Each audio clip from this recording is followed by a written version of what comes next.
Exercise 2.1 का question number 4 solve करेंगे। Find the transpose of each of the following matrices. तो यहाँ पर हमें मैट्रिसेस गिवन है। अब मैट्रिसेस के ट्रांसपोज किस तरह से मालूम किए जाते हैं ये हम इंट्रोडक्शन में भी बहुत अच्छी तरह से सीख चुके हैं और समझ चुके हैं। यहाँ पर हमें मैट्रिसेस गिवन है, ट्रांसपोज किस तरह से मालूम करते हैं वो देखते हैं। देखो यहाँ पर हमारे पास नंबर 1 में ये मैट्रिक्स हमें गिवन है -4 3 6। तो ये क्या है, रो मैट्रिक्स है -4 3। अब देखो मैट्रिक्स जिसका ट्रांसपोज हमें मालूम करना है वो स्क्वायर मैट्रिक्स भी हो सकता है, रेक्टेंगुलर मैट्रिक्स भी हो सकता है। तो ये हमारे मैट्रिक्स जो है कि वो क्या है, गिवन है और इस मैट्रिक्स का ट्रांसपोज करना है। अब देखो यहाँ पर जो है कि जितने भी मैट्रिसेस हमें गिवन है उनके कोई नाम नहीं है, यानी matrix A, matrix B, matrix C, ऐसे कोई नाम नहीं है। हमें सिंपली मैट्रिक्स जो है वो गिवन है। अब हमने उन मैट्रिक्स का क्या करना है, ट्रांसपोज करना है। तो मैं उसके ऊपर इस तरह से टी लिख दूंगा, यानी इसका मतलब ये है कि ये मैट्रिक्स मैंने लिखा, अब इस मैट्रिक्स का क्या कर रहा हूँ, मैं ट्रांसपोज कर रहा हूँ। अब ट्रांसपोज किस तरह से किया जाता है किसी भी मैट्रिक्स का, अब रोज़ को कॉलम में चेंज कर दो या कॉलम को रोज़ में चेंज कर दो, तो नतीजे में जो मैट्रिक्स मिलेगा आपको वो उस मैट्रिक्स का क्या होगा, ट्रांसपोज होगा। जैसे इस मैट्रिक्स का मैं ट्रांसपोज करता हूँ तो मैं क्या करता हूँ, इस रो को कॉलम में चेंज कर देता हूँ, यानी इसको यूँ मोड़ देता हूँ मैं। तो ये एक ही रो है तो एक ही कॉलम बनेगा, यानी कि अब -4 3 6 रो में लिखा हुआ है, -4 3 6 को मैं कॉलम में लिखूँगा, -4 3 6 इसको मैंने क्या कर दिया, कॉलम में लिख दिया इस तरह से। तो ये क्या हो गया, सिंपल है, ट्रांसपोज हो गया, बस यही आंसर है। आप रोज़ को कॉलम में चेंज करो या कॉलम को रोज़ में चेंज करो तो आपको नतीजे में जो मैट्रिक्स मिलेगा वो उस मैट्रिक्स का क्या होगा, ट्रांसपोज होगा।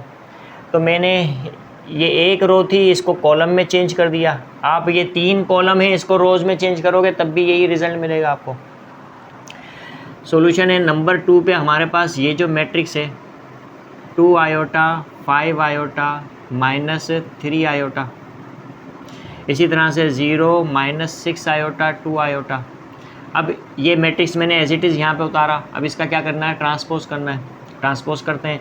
अब ये 2 रोज़ हैं, पहली रो को पहला कॉलम बना दूंगा, दूसरी रोज़ को दूसरी रो को दूसरा कॉलम बना दूंगा, यानी ये 2 आयोटा 5 आयोटा -3 आयोटा। देखो 2 आयोटा 5 आयोटा -3 आयोटा रो में लिखा हुआ है, इसको मैं कॉलम में लिख दूंगा और दूसरी रो में जो एलिमेंट्स हैं उनको दूसरा कॉलम बना के लिख दूंगा मैं, यानी 0 -6 आयोटा 2 आयोटा। तो इस तरह से जो है कि इस मैट्रिक्स का क्या हो गया, ये ट्रांसपोज हो गया। तो ये आंसर है, बहुत सिंपल है। इसी तरह से नंबर 3 पर हमारे पास मैट्रिक्स हमें गिवन है 8 3 -4। अब इस मैट्रिक्स का क्या करना है, ट्रांसपोज करना है। किस तरह से करेंगे, अब ये कॉलम में लिखा हुआ है इसको रो में चेंज कर देंगे हम, ठीक है। तो ये हो जाएगा 8 3 -4।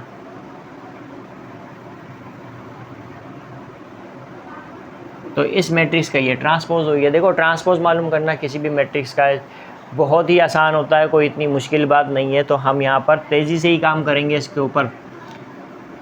अब यहाँ पर ये हमारे मैट्रिक्स गिवन है -2 iota iota 5 iota 7 iota 2 iota -5 iota. यहाँ पे हम देख सकते हैं 3 रोज़ हैं और 2 कॉलम हैं, रोज़ को कॉलम में चेंज कर दो तो इसका क्या करेंगे, ट्रांसपोज करेंगे। तो अब पहली रो पहला कॉलम बन जाएगा, यानी -2 आयोटा और आयोटा को कॉलम में लिखूंगा, 5 आयोटा 7 आयोटा रो में लिखा हुआ है इसको कॉलम में लिख दूंगा। अब दूसरी रो में लिखा हुआ है तो दूसरा कॉलम बनेगा। ये तीसरी रो में लिखा हुआ है 2 आयोटा -5 आयोटा, तो ये तीसरे कॉलम में आ जाएगा 2 आयोटा -5 आयोटा, इस तरह से इक्वल टू, ठीक है। तो ये आंसर हो जाएगा। इसी तरह से नंबर 5 पर हमारे पास है सॉल्यूशन लिखा -8 7 3 0। अब इस मैट्रिक्स का ये 2/2 का मैट्रिक्स है, इसका जो है कि हमने क्या करना है, ट्रांसपोज करना है। किस तरह से करेंगे, पहली रो पहला कॉलम बन जाएगा -8 7, दूसरी रो दूसरा कॉलम बन जाएगा 3 0, हो गया ट्रांसपोज। बहुत इजी है, कोई मुश्किल नहीं है। अब नंबर 6 है 3/3 का मैट्रिक्स है, रोज़ को मैं कॉलम में चेंज कर दूंगा तो ये जो है कि इस मैट्रिक्स का ट्रांसपोज हो जाएगा। तो मैंने सॉल्यूशन लिखा, सॉल्यूशन लिखने के बाद -7 -10 8 4 5 9 -1 2 3 एज इट इज़ मैंने मैट्रिक्स लिखा। अब इसका क्या करूँगा, मैं ट्रांसपोज कर दूँगा। किस तरह से ट्रांसपोज करूँगा, ये पहली रो पहला कॉलम बन जाएगा, दूसरी रो दूसरा कॉलम बन जाएगा, तीसरी रो तीसरा कॉलम मैं बना दूंगा। इस तरह से इस मैट्रिक्स का ट्रांसपोज हो जाएगा, बहुत सिंपल है। अब ये पहली रो में -7 -10 और 8 लिखा हुआ है, ये पहले कॉलम में लिख दूंगा, -7 -10 8। इसी तरह से 4 5 9 इसको भी कॉलम में लिख दूंगा, रो में लिखा हुआ है कॉलम में लिख दूंगा, -1 2 3 तीसरी रो में लिखा हुआ है, ये तीसरा कॉलम बन जाएगा, -1 2 3। और ये इस तरह से हो गया, ट्रांसपोज हो गया इस मैट्रिक्स का, बहुत आसान है। तो इस तरह से अगर कोई भी स्क्वायर मैट्रिक्स हो चाहे रेक्टेंगुलर मैट्रिक्स हो तो हम ट्रांसपोज कर लेते हैं। रोज़ को कॉलम में चेंज कर दें या कॉलम को रोज़ में चेंज कर दें, हमारे पास सेम ही रिज़ल्ट रहेगा।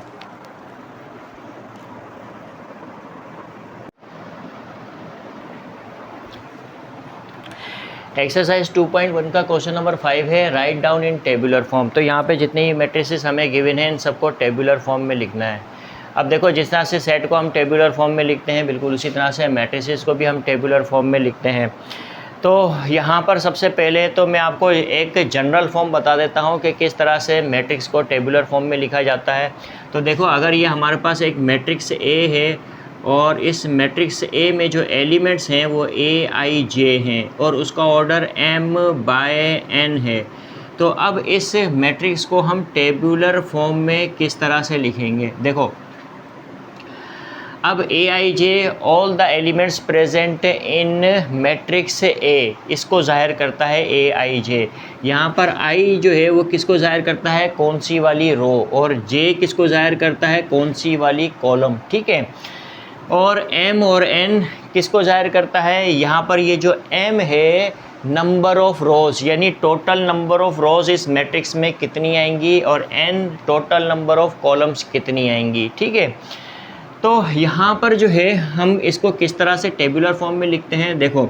अब M रोज़ और N कॉलम्स तक लिखना है हमने, तो ये जो है हम क्या लिखेंगे, A1 1, यानी इसकी पोजीशन क्या है, पहली रो पहला कॉलम, पहली रो दूसरा कॉलम, पहली रो तीसरा कॉलम, ठीक है। पहली रो पहला कॉलम, पहली रो दूसरा कॉलम, पहली रो तीसरा कॉलम। अब यहाँ पर हम देख सकते हैं कि रो तो सेम है, कॉलम चेंज होते जा रही है, पहला कॉलम दूसरा कॉलम तीसरा कॉलम। अब टू रो पहली है, कॉलम कौन सा होगा, n कॉलम्स तक।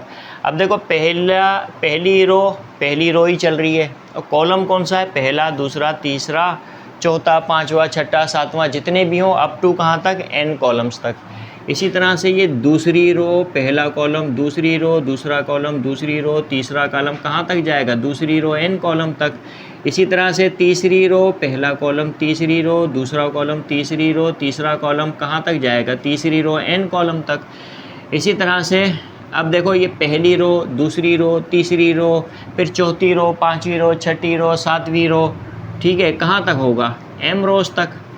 और कॉलम कौन सा है, ये पहला है, ठीक है। यहाँ हॉरिजॉन्टली देखें हम तो रो चेंज होते जा रही है, और वर्टिकली जब हम देखते हैं तो कॉलम चेंज होते जा रहे हैं। तो पहली रो दूसरी रो तीसरी रो अप टू m रोज़ तक। इसी तरह से m रो है और कॉलम कौन सा है, दूसरा है, m रो है और कॉलम कौन सा है, तीसरा है। इसी तरह से m रो है और कॉलम कौन सा है, n है, ठीक है। तो इस तरह से हम जो है कि वो टेबुलर फॉर्म में किसी भी मैट्रिक्स जिसका ऑर्डर m/n हो, इस तरह से लिखते हैं, अगर इस तरह से हमें गिवन हो तो इन सारे मैट्रिक्सेस को भी हमने इसी तरह से टेबुलर फॉर्म में लिखना है। अब यहाँ पर ये जो पहला नंबर है ये I को जाहिर करता है, दूसरा J को, पहला I को दूसरा J को, पहला I को दूसरा J को, यानी पहली रो है दूसरा कॉलम, पहली रो दूसरा कॉलम, पहली रो दूसरा कॉलम, ये दूसरी रो पहला कॉलम, ठीक है, दूसरी रो दूसरा कॉलम, दूसरी रो तीसरा कॉलम, ठीक है, दूसरी रो n कॉलम। तो इसको जाहिर करता है, यानी ये जो I है ये जाहिर करता है पहली रो दूसरी रो तीसरी रो अप टू कहाँ तक, m रोज़ तक, कहाँ तक, m रोज़ तक। और ये जो J है ये किसको जाहिर करता है, यहाँ पर ये जो J है ये किसको जाहिर करेगा, पहला कॉलम दूसरा कॉलम तीसरा कॉलम अप टू कहाँ तक, n कॉलम तक। तो हम जो है कि इस तरह से प्रेजेंट करते हैं टेबुलर फॉर्म में, अगर कोई भी मैट्रिक्स हमें इस तरह से गिवन हो तो तो आई होप कि ये आपको समझ में आया होगा। अब इन सारे मैट्रिक्स को हम टेबुलर फॉर्म में बिल्कुल इसी तरह से लिखेंगे। इसको मैं यहाँ पर मिटा देता हूँ।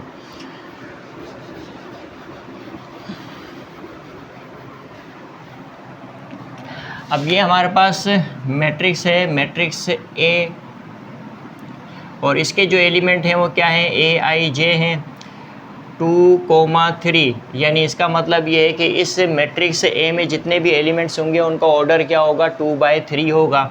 यानी 2 रोज़ होंगी और 3 क्या होंगे, कॉलम होंगे। तो अब जो है कि मैं इसको इस तरह से बनाता हूँ, 2 रोज़ होंगी, 1, और कॉलम कितने होंगे, 2 होंगे। 2 रोज़ होंगी और कॉलम कितने, 1 2 3।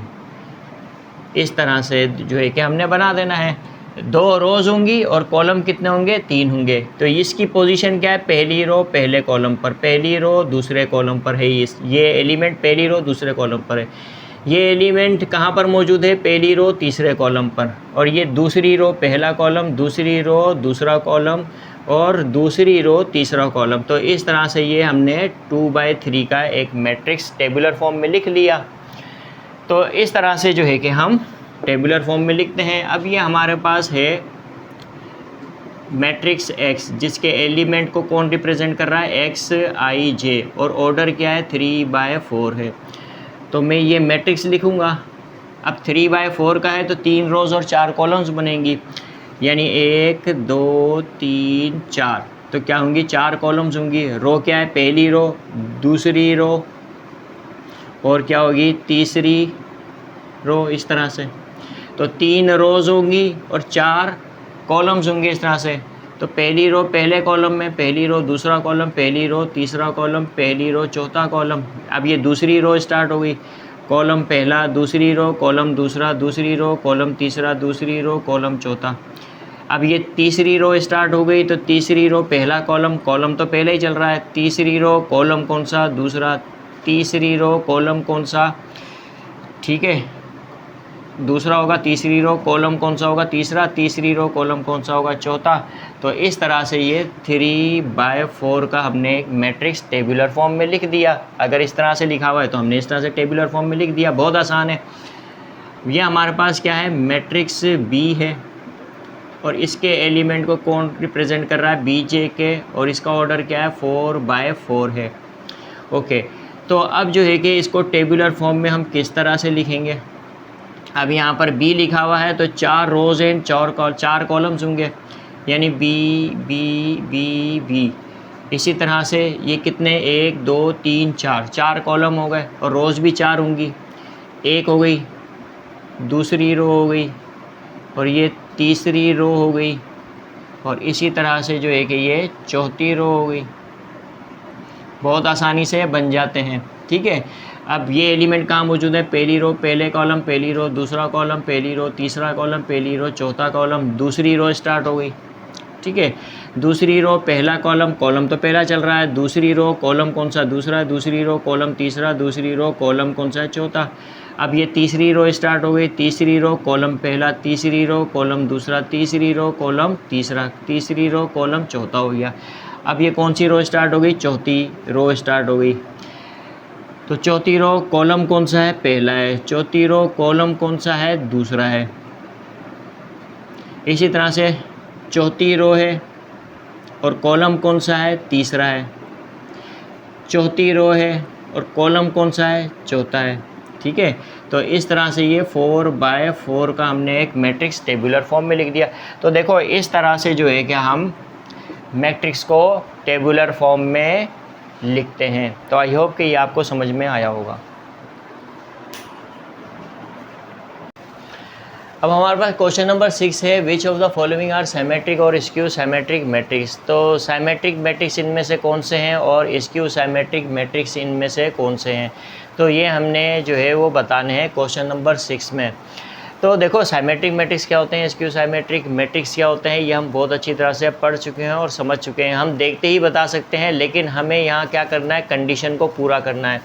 अब देखो अगर कोई भी मैट्रिक्स सिमेट्रिक मैट्रिक्स है तो उस मैट्रिक्स का जब भी ट्रांसपोज किया जाएगा तो रिज़ल्ट में मैट्रिक्स ए आएगा।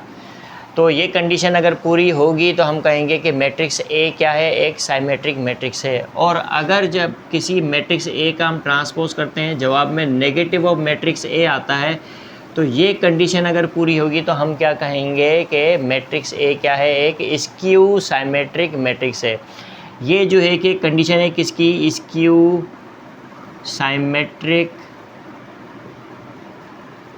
मैट्रिक्स की, और ये वाली जो कंडीशन है ये किसकी है, साइमेट्रिक मैट्रिक्स की। ठीक है, ये कंडीशन जो है किसकी है, साइमेट्रिक मैट्रिक्स की है, और ये वाली कंडीशन स्क्यू साइमेट्रिक मैट्रिक्स की है। तो हमारे पास ये मैट्रिक्स है, हम क्या करेंगे, सबसे पहले इसका ट्रांसपोज करेंगे। तो सबसे पहले तो मैं कहता हूँ let this matrix is a, इस मैट्रिक्स को मैं एक नाम देता हूँ और वो क्या है, 0 -5 -6 5 0 7 6 -7 0। अब इस मैट्रिक्स ए का क्या करता हूँ, मैं ट्रांसपोज करता हूँ। ट्रांसपोज करना हमें बहुत अच्छी तरह से आता है, रोज़ को कॉलम में चेंज कर दो या कॉलम को रोज़ में चेंज कर दो। तो मैं इस पहली रो को पहले कॉलम में चेंज कर देता हूँ, 0 -5 -6 0 -5 -6। इसी तरह से 5 0 7 इसको कॉलम में लिख देता हूँ। इस तरह से तीसरी रो को तीसरा कॉलम बना देता हूँ, 6 -7 0। तो ये जो हो गया, क्या हो गया, इस मैट्रिक्स ए का ट्रांसपोज हो गया। अब क्या ये मैट्रिक्स ए के बराबर है, हम कहेंगे नहीं। क्यों नहीं है, अब मैं जो है कि ए ट्रांसपोज यहाँ पे क्या करूँगा, अब न्यूमेरिकल वैल्यूज़ तो सेम है, बस माइनस और प्लस की साइन की गड़बड़ है। तो मैं क्या करूँगा, यहाँ से माइनस की साइन बाहर निकाल दूँगा। अब जब माइनस की साइन बाहर निकालूंगा तो अंदर जो प्लस का होगा वो माइनस में चले जाएगा, जो माइनस का होगा वो प्लस में चले जाएगा। अब 0 ना तो प्लस में जाता है ना माइनस में जाता है, ये हमें पता होना चाहिए। +5 है तो -5 हो जाएगा क्योंकि माइनस की साइन बाहर निकाली है। +6 -6 हो जाएगा। -5 क्या हो जाएगा, +5 हो जाएगा। 0 का 0 रहेगा। -7 +7 हो जाएगा। -6 +6 हो जाएगा। +7 -7 हो जाएगा और 0 का 0 ही रहेगा। अब हम क्लियरली देख सकते हैं this matrix is equal to this matrix. ठीक है, यानी मैट्रिक्स ए के बराबर है ये, विद द नेगेटिव साइन। अब कंडीशन कौन सी पूरी हो रही है, ये दूसरी वाली कंडीशन पूरी हो रही है, यानी A transpose is equal to negative of A. तो ये माइनस की साइन लिखी और ये मैट्रिक्स किसके बराबर है, ए के बराबर है। तो ये कंडीशन पूरी हुई। तो अब हम कह सकते हैं कि therefore A is skew symmetric matrix. A जो है वो क्या है, यानी ये जो मैट्रिक्स ए है ये क्या है, एक स्क्यू साइमेट्रिक मैट्रिक्स है। इसी तरह से हमारे पास नंबर 2 पर है, हम कहते हैं कि let this is matrix A. Matrix A का नाम दो, बी का नाम दो, सी का नाम दो, जो दिल चाहे वो करो आप। तो ये मैट्रिक्स ए का नाम दिया है इसको, ये क्या है, 7 5 8 5 -1 6 8 6 -1। तो ये हमारे पास इसको क्या नाम दिया, मैट्रिक्स ए का नाम दिया। अब ये साइमेट्रिक है या स्क्यू साइमेट्रिक मैट्रिक्स है, इसके लिए इसका क्या करेंगे, हम ट्रांसपोज करेंगे। तो ट्रांसपोज किस तरह से करेंगे, रोज़ को कॉलम में चेंज कर देंगे या कॉलम को रोज़ में चेंज कर देंगे। तो रो है 7 5 8 है, इसको कॉलम में लिख दूंगा 7 5 8। दूसरी रो को दूसरा कॉलम बना दूंगा 5 -1 6। तीसरी रो को तीसरा कॉलम बना दूंगा 8 6 -1। ये हो गया इस तरह से। तो ये हमने ट्रांसपोज मालूम कर दिया। अब क्या ये मैट्रिक्स ए के बराबर है, हम क्लियरली देख सकते हैं this will be equal to matrix A.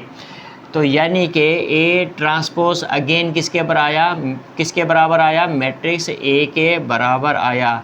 तो अब हम कह सकते हैं कि ए इज़ साइमेट्रिक मैट्रिक्स। अगर ए ट्रांसपोज ए के बराबर आ जाए तो ए क्या होगा, इज़ साइमेट्रिक मैट्रिक्स होगा। ठीक है, तो इस तरह से हम बताते हैं कि कौन से मैट्रिक्स साइमेट्रिक है, कौन से स्क्यू साइमेट्रिक है। ये हमारे पास एक स्क्वायर मैट्रिक्स है और हमने बताना है कि ये साइमेट्रिक मैट्रिक्स है या स्क्यू साइमेट्रिक मैट्रिक्स है। तो हम सॉल्यूशन लिखेंगे। मैं कहता हूँ लेट ए जो है ये मैट्रिक्स है हमारे पास, इस मैट्रिक्स को नाम क्या दिया, मैट्रिक्स ए का। 0 1 3 -1 0 5 -3 -5 0। यहाँ पर जो है कि मैं क्या करूँगा, सबसे पहले इसका ट्रांसपोज ले लूँगा। इस मैट्रिक्स ए का। अब इस ए का जो ट्रांसपोज आएगा वो क्या आएगा, 0 1 3। रो को मैं कॉलम में चेंज कर दी, दूसरी रो को दूसरा कॉलम बना दूंगा, तीसरी रो को तीसरा कॉलम बना दूंगा। कोई मुश्किल बात नहीं है, बहुत आसानी से सोल्व हो जाते हैं, ज़्यादा दिमाग लगाने की ज़रूरत नहीं है। रोज़ को कॉलम में चेंज कर दो, अगर वही मैट्रिक्स बन गया तो हम कहेंगे कि ये जो है साइमेट्रिक मैट्रिक्स है। अगर नेगेटिव ऑफ ए के बराबर आ गया तो हम कहेंगे स्क्यू साइमेट्रिक मैट्रिक्स है, यानी अगर ए ट्रांसपोज। अब देख सकते हैं हम यहाँ पर, क्योंकि ये स्क्यू साइमेट्रिक मैट्रिक्स है, साइमेट्रिक मैट्रिक्स नहीं है। क्यों नहीं है ये मैं आपको ऊपर बता चुका हूँ। तो अब यहाँ से क्या करेंगे, हम माइनस की साइन बाहर निकाल देंगे। जब माइनस की, अब देखो क्योंकि ये देखो मैट्रिक्स ए के बराबर नहीं है, क्योंकि साइन चेंज है। माइनस की साइन में बाहर निकालूंगा तो जो प्लस का होगा वो माइनस में चले जाएगा, जो माइनस का होगा वो प्लस में चले जाएगा। तो ये माइनस का 1 प्लस का 1 हो जाएगा, माइनस का 3 प्लस का 3, प्लस का 1 माइनस प्लस का 1 माइनस का 1 हो जाएगा। इसी तरह से 0 ना तो प्लस का होता है ना माइनस का होता है, ये याद रखना है। माइनस का 5 प्लस का 5 हो जाएगा, प्लस का 3 माइनस का 3 माइनस प्लस का 5 माइनस का 5 हो जाएगा, और ये 0 हो जाएगा इस तरह से। Okay, now you can see here कि ये जो मैट्रिक्स है ये मैट्रिक्स ए के बराबर है, क्लियरली देख सकते हैं। तो अब जो है कि यानी कि हमारे पास जो ए ट्रांसपोज आया वो किसके बराबर है, नेगेटिव ऑफ मैट्रिक्स ए के बराबर है। तो अब यहाँ पे हम कह सकते हैं कि ए ट्रांसपोज किसके बराबर है, नेगेटिव ऑफ मैट्रिक्स ए के बराबर है। वैसे हमने यहाँ पर देखते ही बता दिया था कि ये जो है कि स्क्यू साइमेट्रिक मैट्रिक्स है। तो ये स्क्यू साइमेट्रिक मैट्रिक्स की कंडीशन है, तो हम कह सकते हैं देयरफॉर मैट्रिक्स ए जो है कि इज स्क्यू साइमेट्रिक मैट्रिक्स है। अब यहाँ पर आ जाते हैं हम नंबर 4 पर, सॉल्यूशन। इसको मैं कहता हूँ लेट, इसको मैं बी का नाम दे देता हूँ, मैट्रिक्स बी कह देता हूँ इसको मैं, ठीक है। चलो ए ही कह देते हैं यहाँ पर, हम इसको क्या कहता हूँ, मैट्रिक्स ए कह देता हूँ, ताकि हम ये कंडीशन को सेटिस्फाई करते हुए कोई टेंशन ना हो। 1 2 5 2 5 -7 5 -7 3, इस तरह से हमने ये मैट्रिक्स ए लिखा। अब जो है कि हम क्या करेंगे, इसका ट्रांसपोज ले लेंगे, रोज़ को कॉलम में चेंज कर दूंगा। 1 2 5 पहली रो पहला कॉलम बन गया, दूसरी रो दूसरा कॉलम बन जाएगा, तीसरी रो तीसरा कॉलम बन जाएगा।